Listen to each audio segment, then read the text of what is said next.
Muy cariñoso y afectuoso, tú que semana a semana sigues el programa de Biblia Fácil. Cuánto me alegra recibir tus comentarios, tus apreciaciones, tus historias, tus experiencias, tus pedidos. Aquí nosotros oramos por ti. Cada pedido que llega allí a nuestras redes sociales, nosotros lo tomamos con tanta seriedad y colocamos delante de Dios. Gracias por acompañarnos siempre. Te mando un grande abrazo.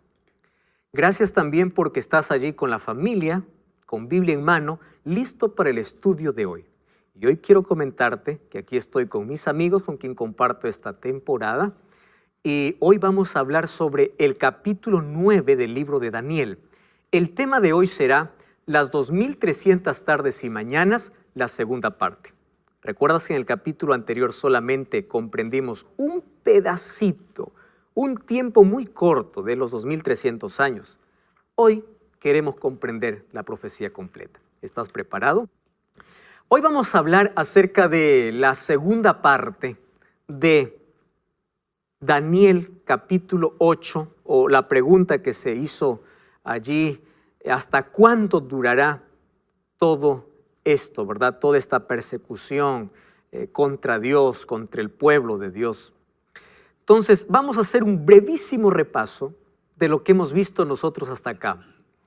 Capítulo 2, capítulo 7 y capítulo 8 de Daniel tienen todos los elementos en común para que vean cómo la verdad se va ampliando. En el capítulo 2, Babilonia es representada por oro, ¿verdad? En el capítulo 7, por un león.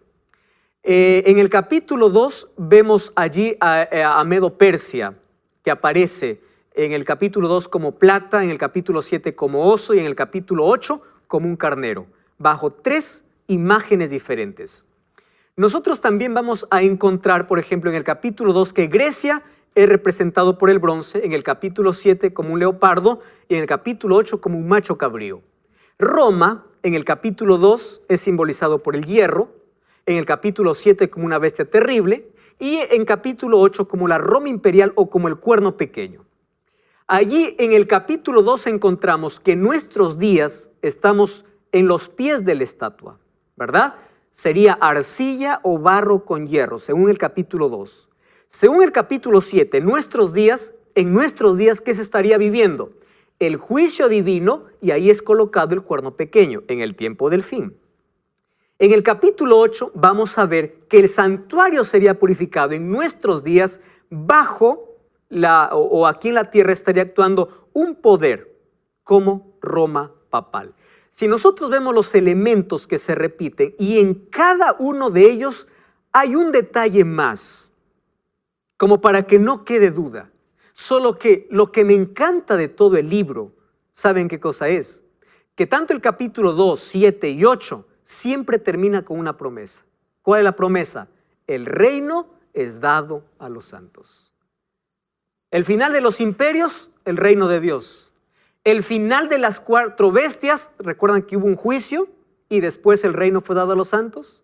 En el capítulo 8, después que el santuario sea purificado, ¿quién va a venir? Cristo. Es decir, todas terminan ¿en qué? En la segunda venida. Ese es el tema del libro. Ahora fíjense otra cosa.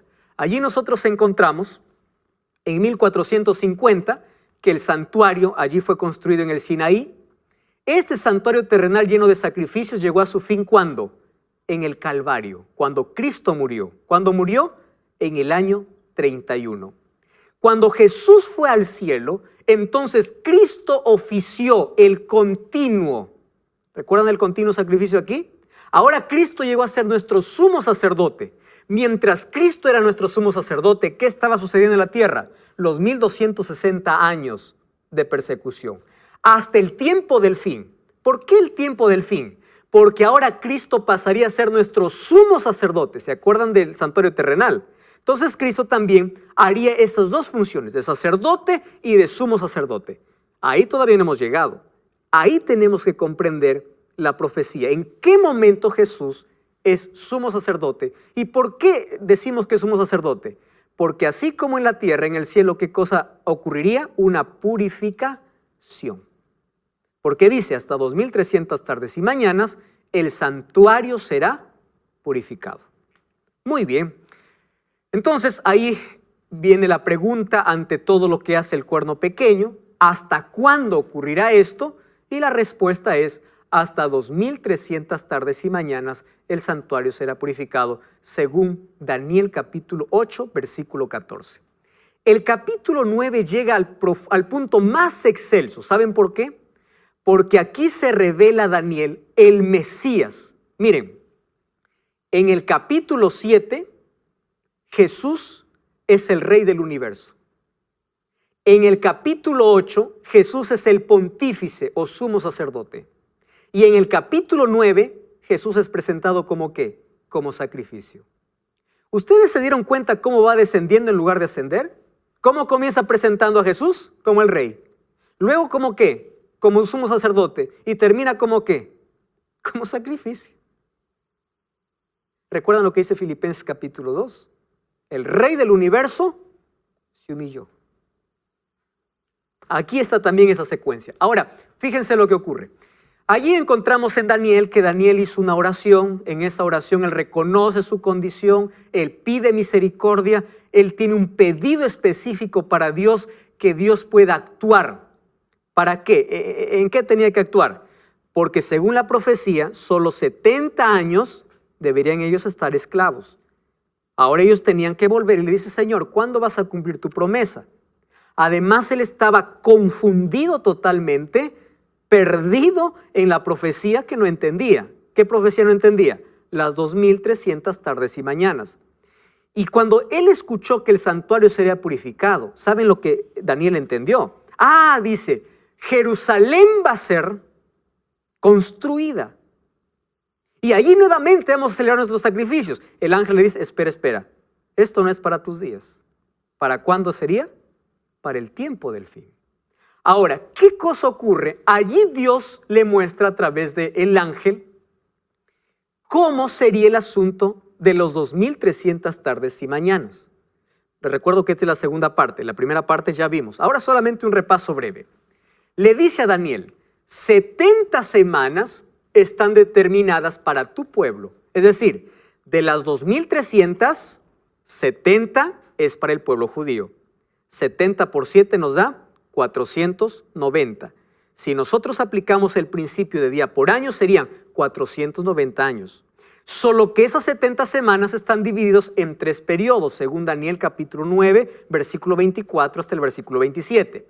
Una semana, ¿para qué? Para que se termine de reconstruir los muros de Jerusalén. 62 semanas dice para que fuese ungido el príncipe. Cuando habla de ungimiento, ¿de qué está hablando? Del bautismo de Jesús. Ahora, escuchen una cosa. ¿Por qué Jesús tendría que ser ungido?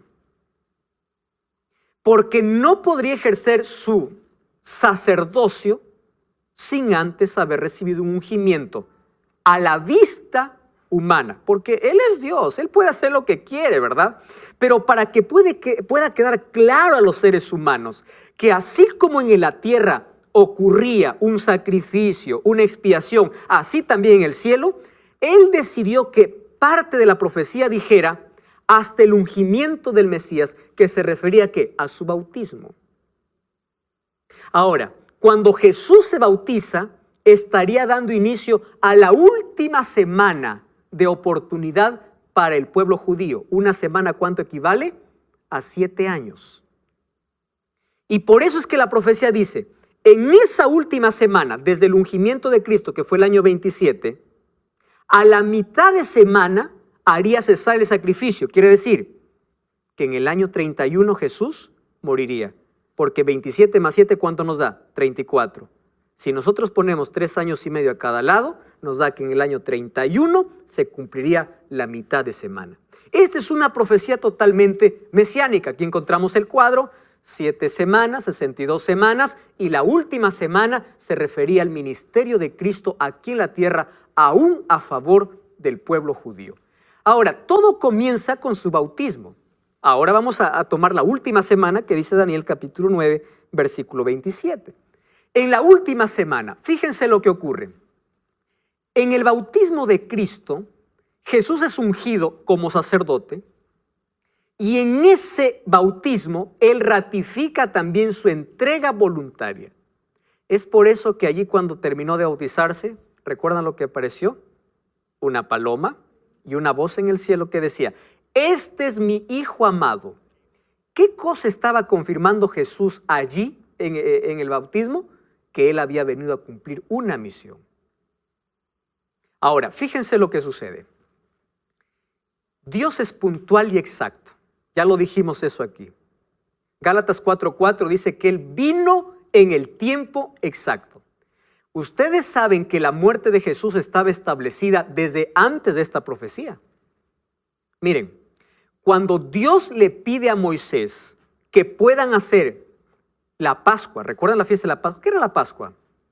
Era la fiesta donde ellos recordaban su liberación, ¿verdad? Una fiesta importante. Solo que antes de la celebración de la Pascua, Dios le dice así, el día 14 de Nisán, ustedes van a sacrificar un cordero. Ustedes se acuerdan que cuando Israel salió de Egipto, ellos tenían que manchar sus puertas con sangre. Eso está en el libro de Éxodo, en el día de la liberación. ¿Cuándo ocurrió? El día 14.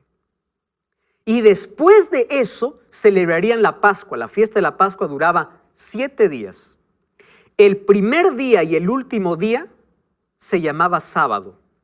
Esos eran los sábados ceremoniales, no los sábados semanales, sino ceremoniales. Es decir, se llamaba sábado, no importa si cae segunda, tercera, cuarto día, se llamaba sábado. ¿Por qué? Porque sábado significa reposo. Eran sábados ceremoniales, esa fiesta de la Pascua. Solo que el día 14 tendría que morir, ¿qué cosa?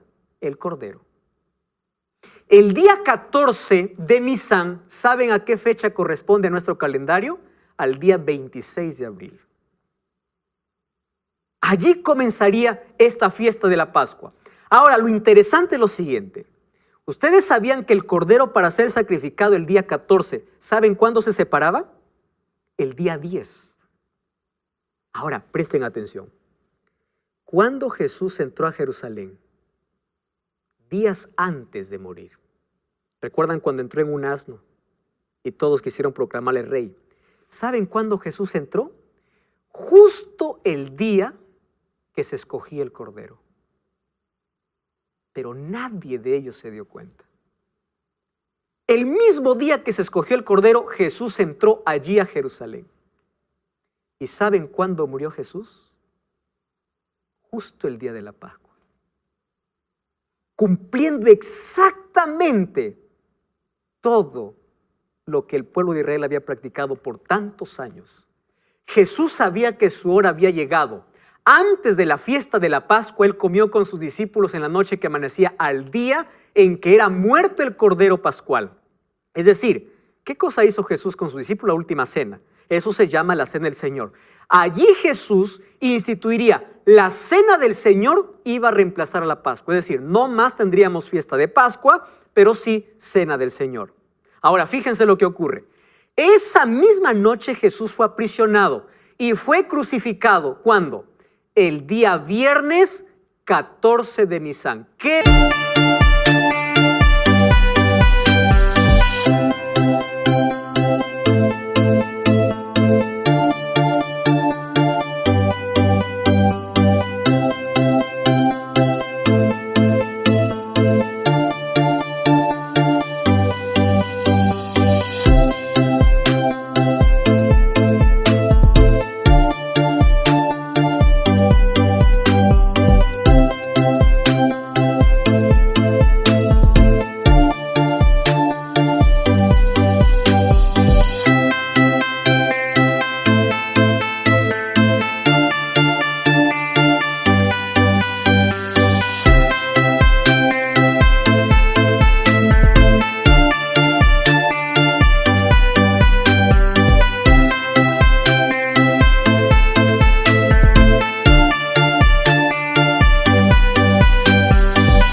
Moría el cordero?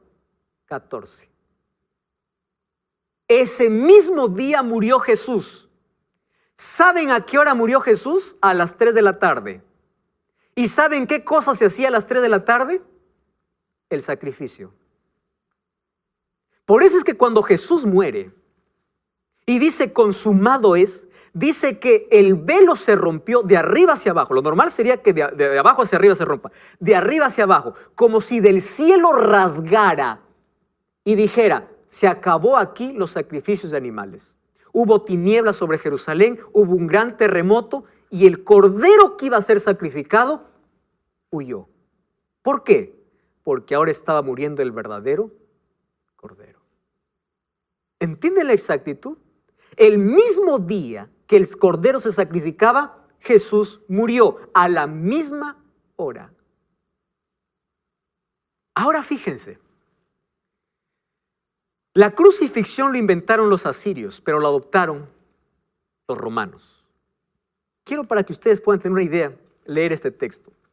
Casi muerto en vida, era desnudado, atado, para ser flagelado, una persona que iba a crucificarse.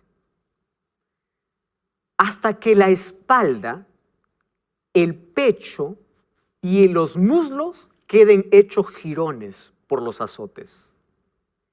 Es decir, una persona que iba a ser crucificada, su cuerpo era una llaga viva, bañada en sangre, con una hemorragia copiosa, por el castigo que recibía. Así se crucificaba. En medio de ese dolor, él tenía que llevar su cruz. Y recuerden que Jesús no cargó una cruz hecha para él. La cruz, ¿para quién fue hecha? Para Barrabás. Recuerdan que Pilato dijo, ¿a quién quieren que suelte? ¿A Barrabás o a Jesús? ¿Qué dijo el pueblo? A Barrabás.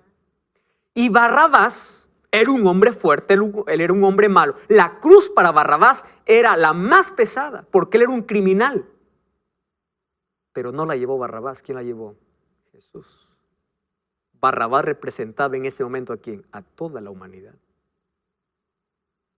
Él llevó esa cruz después de haber sido flagelado. Entonces cuando subía, miren, él cargaba la cruz, era clavado de manos y pies en una posición incómoda, totalmente desnudos para vergüenza pública de la gente. Así se trataba una persona que se iba a crucificar. Cristo recibió la peor muerte. Desnudo. Ahora fíjense, la gente, los que eran crucificados no morían por los clavos. ¿Saben de qué morían? De asfixia. ¿Por qué? Cada vez se debilitaban más y terminaban exhaustos sin poder respirar, sin que nadie les auxilie. Ustedes saben que todo esto estaba ya descrito por el profeta Isaías en Isaías capítulo 53. ¿Qué decía? Como cordero fue llevado al matadero y no abrió su boca. Sobre él fue nuestro pecado. Él llevó nuestra culpa. Nosotros merecíamos morir, pero él sufrió por nosotros. Con la muerte más cruel. Filipenses 2, 6, 8 dice, él no estimó siendo Dios. Siendo Dios, dejó la gloria del cielo para hacerse hombre por amor. ¿Cómo seremos capaces de ignorar y rechazar un amor como este? Cuando Jesús dice consumado es, ¿qué cosa estaba diciendo? Pagué la salvación del hombre. Aquí acabó el sistema de sacrificios. Y el libro de Marcos capítulo 15 versículo 37, allí dice que el velo del templo se rasgó. Quiere decir, aquí murió el verdadero cordero, en el mismo día y a la misma hora.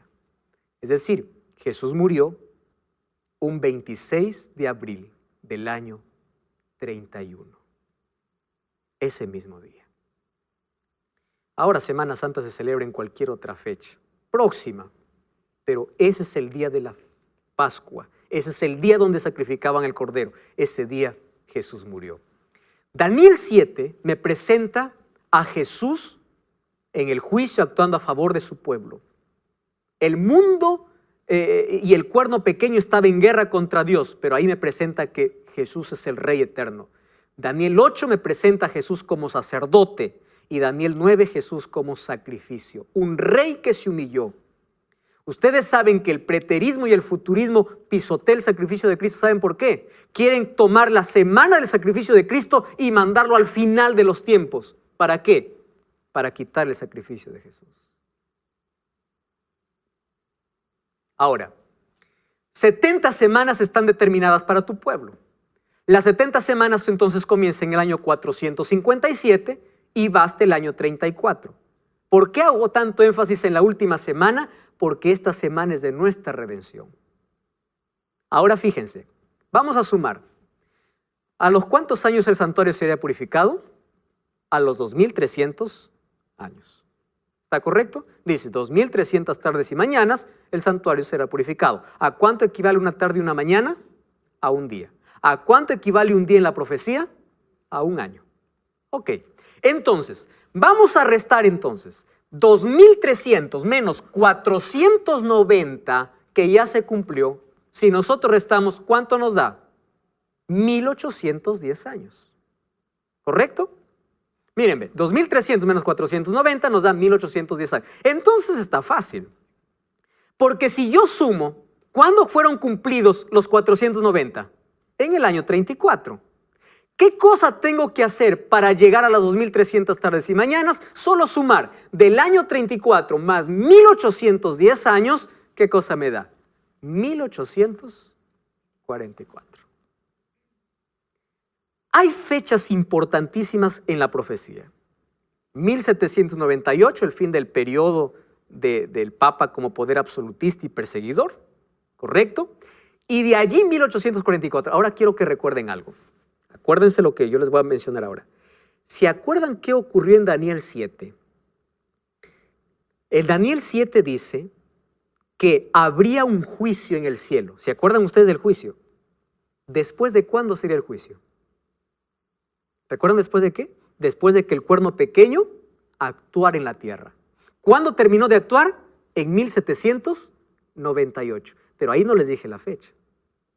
Lo que les dije es que el juicio vendría después de 1798. Ahora, comprendiendo las 2300 tardes y mañanas, aquí me dice que comienza o termina o comienza el juicio en 1844, justo después de 1798. Ahora, fíjense lo que ocurre. Vamos a Hebreos, ¿sí? Porque esto, la Biblia tiene que resolvernos muchas dudas. Hebreos capítulo 8, el Nuevo Testamento. Hebreos capítulo 8, versículo 1 y versículo 2. Dice así la Biblia, presten atención. Ahora bien, el punto principal de lo que venimos diciendo es que tenemos, dice, tal sumo sacerdote, el cual se sentó a la diestra del trono de la majestad en los cielos. ¿De quién está hablando aquí? De Jesús. Y dice así el versículo 2. Él es ministro del santuario. ¡Wow! Miren lo que dice, escuchen aquí lo que dice. Del verdadero tabernáculo que levantó el Señor y no el hombre. ¿Qué me está diciendo esto? ¿Dónde está el verdadero santuario? Ahora, miren lo que dice el versículo 5. Estos sirven, hablando del santuario terrenal, dice, estos sirven a lo que es figura y sombra de las cosas celestiales, como se le advirtió a Moisés cuando iba a erigir el tabernáculo, diciendo, mira y haz todas las cosas conforme al modelo que se te ha mostrado. ¿Qué cosa hizo Moisés en la tierra? Un modelito de lo real que está en el cielo. ¡Wow! ¿Qué más dice? Ahora, fíjense el versículo, y ahí habla el versículo 8. Ustedes han escuchado el antiguo pacto, ya pasó, el nuevo pacto es diferente. Ustedes han escuchado acerca del antiguo y nuevo pacto. Aquí explica, miren, ve, versículo 9. No como el pacto que hice con sus padres el día que tomé la mano para sacarlo de la tierra de Egipto. Ellos no permanecieron en mi pacto. Yo me desentí de ellos, dice el Señor, por lo cual este es el pacto que haré con la casa de Israel. Está hablando del Israel espiritual. Después de aquellos días, dice el Señor, pondré mis leyes en la mente y en su corazón de ellos. ¿Quitó Dios la ley en el nuevo pacto? No, al contrario. ¿Dónde lo puso? En el corazón. Ahora, hablando acerca del antiguo y lo nuevo, miren lo que dice Hebreos capítulo 9, versículo 23. 9:23. Dice así, fue necesario que las figuras de las cosas celestiales, ¿qué cosa dice? Fueran purificadas. ¿Está hablando de la tierra o del cielo? Del cielo. ¿Por qué dice? De las cosas celestiales. Pero las cosas celestiales mismas con mejores sacrificios, porque ya no eran sacrificios de cordero. ¿Qué sacrificio era? El de Cristo. Miren el versículo 24. Cristo no entró en el santuario hecho por los hombres. Una vez más me está diciendo que hay santuario en el cielo. Figura del verdadero, sino en el cielo mismo para presentarse ahora por nosotros ante Dios. No entró para ofrecerse muchas veces como entre el sumo sacerdote. ¿Recuerdan lo que les expliqué del día de expiación? En el lugar santísimo cada año con sangre ajena. No, versículo 26, la parte final dice, se presentó a acompañarnos. Esto es Biblia fácil, hoy hablando acerca del libro de Daniel, hablando acerca de las 2300 tardes y mañanas. Este periodo inicia en el año 457. Dios le dice a Daniel, de los 2300 años, 70 semanas están determinadas para tu pueblo. Solo que esas 70 semanas comenzaban con la orden de reconstruir Jerusalén. Y esa orden se dio en el año 457. Es decir, el año 457 es la clave para comprender los 490 años de gracia para el pueblo judío, y también sería el mismo inicio para las 2300 tardes y mañanas, porque los 490 es un periodo dentro del periodo más largo, que son 2300 tardes y mañanas. Entonces, comienza en el año 457, 490 años son para el pueblo de Israel, que del año 34, y si nosotros restamos 2300 menos 490 años que fue para el pueblo de Israel, los 490 terminaron en el año 34, más 1810 años que nos da la resta, nos llega a 1844.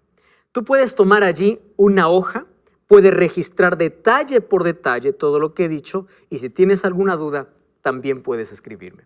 Entonces, nosotros sabemos que en el cielo hay un santuario celestial, ¿correcto? Ahora, ¿por qué sería purificado si ahí no hay pecado? Celestial. Ahora miren esta respuesta. ¿Dónde se inició el pecado? ¿En la tierra o en el cielo? No. En el cielo. ¿Dónde estuvo Lucifer? En el cielo. ¿Dónde ocurrió la rebelión? En el cielo. A la tierra se trasladó porque ya había un tentador. Quiere decir que el pecado ya existía. ¿Correcto? Cuando Adán y Eva desobedecen, no es que el pecado nació en ellos. Ellos ya fueron tentados porque el mal ya existía. Muy bien. Se inició con Lucifer expulsado del cielo. Lo que necesita ser purificado son los registros de pecado. Aquí viene la aclaración. En el santuario terrenal, el pecador traía ofrenda, sangre y entraba al santuario. Al ingresar la sangre al santuario, ¿qué cosa estaba pasando al santuario? Un registro de pecado. Simbólico, ¿verdad? No es literal. Un registro de pecado. Una vez por año el santuario terrenal era purificado. ¿Por qué? Porque dentro del santuario, ¿qué cosa estaba simbólicamente? Los registros de pecado de todos los que venían a confesarse. Ahora, fíjense lo que ocurre. Lo que Jesús hace en el cielo, cuando dice el santuario será purificado, también es limpiar no el pecado en el cielo, sino los registros de pecado. Ustedes recuerdan que en Daniel 7 nosotros vimos que el juicio ocurre para todos los cristianos, pero no todos los cristianos son cristianos de verdad. ¿Se acuerdan ustedes de eso? Es decir, que dentro del santuario habían registros de aquellos que decían ser, pero no son. Por eso ocurre el juicio. Y al sacar aquellos nombres, ¿qué cosa ocurre? La purificación. Se está purificando.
Entonces, las 2300 tardes y mañanas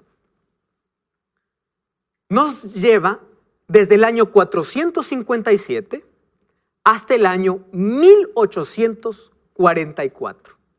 Comienza con la orden de Artajerjes, según Daniel 9:24, de los cuales 490 años o 70 semanas, que es lo mismo, son dados para el pueblo de Israel. Y desde el año 34, si nosotros sumamos lo que nos falta, nos llevaría hasta 1844. Ahora, ¿qué cosa ocurre en 1844? Recuerdan que yo ya les mencioné que la purificación del santuario, ¿cuándo se hacía? ¿Recuerdan ustedes? El 10º día del mes séptimo, en el calendario judío. ¿A cuánto equivalía esa fecha? A un 22 de octubre. Era el juicio para el pueblo de Israel, o era también la purificación del santuario.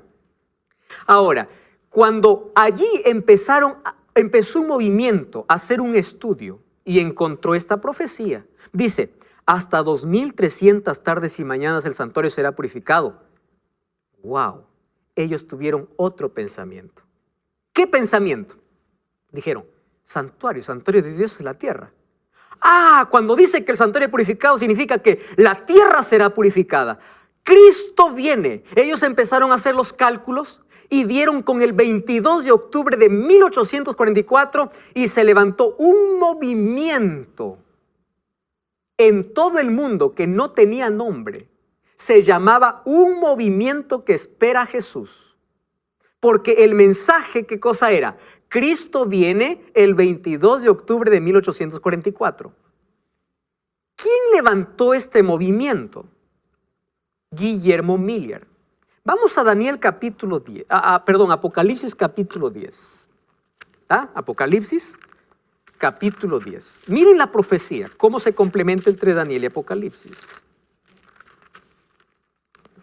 Ahí habla Juan acerca de una visión que él recibe. Vamos a leer el versículo 8. Ahí se encuentra con un ángel y el ángel le dice, Apocalipsis capítulo 10, versículo 8. Oí una voz del cielo que decía, ven, toma el librito que está abierto en la mano del ángel, que está un pie sobre el mar y otro sobre la tierra. Fui a donde el ángel diciendo que me diera el librito y me dijo, toma y cómelo. Te amargará el vientre, pero en tu boca será dulce como la miel. Tomé el librito de la mano del ángel, en mi boca era dulce como la miel, pero cuando lo comí, amargó. ¿A qué representaba este librito? A este mensaje tan lindo, específicamente el mensaje de Daniel, porque cuando descubrieron que el santuario sería purificado, ellos dijeron, Cristo viene a la tierra, eso fue dulzura. La gente dejaba sus tierras, dejaba sus comodidades, dejaba sus sembríos. ¿Saben por qué? ¿Quién quiere perderse? Y desde el 20 de octubre, habían hombres y mujeres incluso vestidos de blanco. Aparece ahí un pastor que no paraba de bautizar porque todos querían ir al cielo. Miren, es por eso que Dios nunca dejó cuándo iba a venir. Porque la gente hubiese esperado el último momento para arrepentirse. Y la gente ya no iría al cielo por amor, sino por miedo a perderse. Nadie va a ir al cielo ni a empujones ni por miedo, sino porque realmente ama a Dios y quiere vivir con Él. Gente se amontonaba. Un pastor murió bautizando porque le dio neumonía. ¿Saben qué hizo su familia? No hizo duelo. ¿Para qué vamos a llorar si pasado va a resucitar? El movimiento era tan fuerte, el movimiento millerita, que el 22 de octubre nadie durmió, o el 21 de octubre nadie durmió. No iban a comer, todos estaban esperando, cantando, Jesús viene, Jesús viene. Pasó el 22 de octubre y Jesús no llegó. El librito dulce, ¿en qué se convierte? En amargo. ¿Cuál fue el problema de Guillermo Miller? En sí no fue Guillermo Miller, fue Samuel Snow, quien colocó la fecha haciendo los cálculos del calendario judío al calendario gregoriano. Y dijo, si nosotros comparamos la purificación del santuario terrenal y ahora está hablando de este otro santuario que será purificado, nos va a dar el 22 de octubre. Cuando pasó el 22 de octubre, todo ese movimiento que esperaba Jesús se dividió en 3 grupos. Primer grupo, ¿saben qué era? Eran aquellos que se renegaron y nunca más quisieron saber de Dios. Todo eso es una mentira. Segundo grupo, continuaron poniendo fechas. No, Jesús no vino aquí, pero viene, incluso hasta hoy hay gente que pone fechas, ¿no? Jesús viene tal año. Y nace un tercer grupo, la Iglesia Adventista del Séptimo Día. Como cumplimiento de una profecía. ¿Saben por qué? Ahora les voy a mostrar. En el cielo el santuario era purificado, pero Dios en la tierra, ¿qué cosa levantaría? Un pueblo. ¿Por qué necesitaba levantar un pueblo? Porque durante 1260 años, ¿por dónde estuvo la verdad? Por tierra. Y Dios levantaría un pueblo, no que invente la verdad, sino que restaure la verdad que fue pisoteada por más de 1260 años. Pastor, ¿y dónde dice que la iglesia? Miren capítulo 10 de Apocalipsis, versículo 11. Y él me dijo, es necesario que profetices otra vez. Wow. Sobre pueblos, naciones, lenguas y reyes. Dios levantó entonces aquí un pueblo. Ahora, yo quiero que ustedes me entiendan algo. Quiero que esto quede bien claro. Dios no vendrá a salvar una placa, porque Dios tiene su iglesia en todas las religiones del mundo. Pero finalmente habrán solo 2 grupos. Nunca se olviden eso. Para nosotros pueden existir 34,000 religiones. Para Dios existen 2. Simple. Los que le obedecen y los que no. Los que le aman y los que no. Si tú empiezas a mirar a los miembros de una iglesia, estás perdido, porque no existe miembro perfecto. Pero si tú empiezas a mirar en qué cree la iglesia y si está de acuerdo a la Biblia, entonces con seguridad tú vas a entender por qué la iglesia adventista es un movimiento profético. Porque todas sus creencias tienen una base en la Biblia. ¿Sabes cuál fue el error de Guillermo Miller y todo el movimiento? Es que ellos comprendieron mal la profecía de los 2300 años. Al finalizar los 2300 tardes y mañanas, Jesús no vendría a la tierra. ¿Qué cosa pasaría en el cielo? Comenzaría un juicio. ¿Cómo se llama ese juicio? Investigador. Ese es el juicio que ocurre antes de la venida de Jesús. En ese juicio se determina quiénes se salvan y quién no. ¿Quién hace ese juicio? Dios. ¿Quién es nuestro abogado en ese juicio? Ya hablamos del juicio. ¿Quién es nuestro abogado? Jesús. ¿Cómo se salva el hombre? Por gracia. Pero recuerdan que yo les mencioné que Dios pide de su pueblo fruto. ¿Qué tipo de fruto? Obediencia. Como resultado de la gracia. Es decir, nadie obedece para ser salvo. Obedecen porque ya son salvos por la gracia de Dios. La obediencia no es la causa de la salvación, es el resultado de la salvación. Miren lo que dice Apocalipsis 14:12. Apocalipsis capítulo 14, versículo 12. Dice así: aquí está la perseverancia de los santos.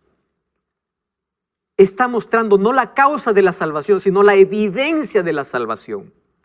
Los que guardan los mandamientos de Dios y tienen la fe de Jesús. Porque el ataque del diablo, ¿a dónde fue? Hacia la ley de Dios. Cambió la ley de Dios. Dice que la ley de Dios ya no debe existir más. Entonces, al terminar los 2300 años, ocurren 2 cosas. En el cielo comienza un juicio donde el santuario es purificado. Los registros de pecado empiezan a salir, son purificados. Y en la tierra Dios levanta un pueblo. ¿Un pueblo qué? Un pueblo profético que pueda restaurar las verdades. Ahora nosotros comprendemos a Jesús actuando como sumo sacerdote. No es que Jesús estaba en un lado sentado y ahí dijo, bueno, ahora me levanto y voy a otro lado. No, estamos hablando del ministerio de Jesús. A partir de la purificación del santuario, Él ahora no solamente intercede o aboga por nosotros, sino que Él ahora está siendo nuestro abogado y Él está ahora desarrollando un juicio en el cielo. ¿Quiénes entran en ese juicio? Todos los que dicen ser creyentes. Porque el juicio determina si realmente eres o no eres. Cristo asumió entonces allí su segunda función como sumo sacerdote en el lugar santísimo.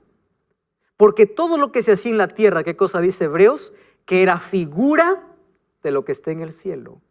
Ahora, desde 1844 hasta hoy, Cristo está aún en el lugar santísimo. Ahora ustedes pueden decir, pastor, ¿cómo sabe que Jesús está en el lugar santísimo? Porque Jesús no ha salido del santuario. ¿Cómo sé que Jesús sale? Miren lo que dice Apocalipsis capítulo 15. ¿Cuándo Jesús va a salir del santuario? Capítulo 15, versículo 5. Dice así, después de estas cosas miré y fue abierto el cielo. El santuario, ¿qué cosa aparece aquí? Santuario, del tabernáculo del testimonio. ¿Dónde estaba esto? En el lugar santísimo. Del templo salieron los 7 ángeles con 7 plagas. Resplandecientes y ceñidos alrededor del pecho con cintos de oro. Uno de los 4 seres vivientes dio a los 7 ángeles 7 copas de oro llenos de la ira de Dios. El templo se llenó de humo por causa de la gloria de Dios y por causa del poder, y nadie podía entrar. ¿Hasta cuándo? Hasta que se cumplieron las 7 plagas. Es decir, ¿por qué sabemos que Jesús sigue en el santuario? ¿Por qué todavía sabemos que hay gracia? Porque las plagas aún no han caído.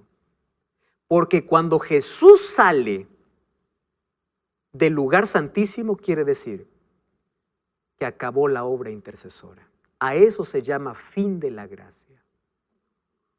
Y eso no sabemos cuándo va a ocurrir. ¿La gracia puede terminar para todos? No simplemente cuando Cristo sale del lugar santísimo. La gracia puede acabar hoy, cuando morimos. No hay más gracia. Nadie nos salva de muertos. Una oración no te lleva al cielo. La salvación es una decisión en vida. ¿La gracia puede terminar cuando Cristo sale del lugar santísimo? Claro que sí. No habrá más perdón para nadie. Y cuando ya no haya más intercesión, dice que ahora caerán las 7 últimas plagas sobre la tierra. Es por eso que la invitación es, ven ahora. Apocalipsis 22:17 dice, el que quiere venga. Acerquémonos hoy confiadamente ante el trono de la gracia para poder encontrar oportuno socorro. Entonces, en 1844 comenzó un juicio en el cielo y Dios levantó un pueblo en esta tierra. Yo te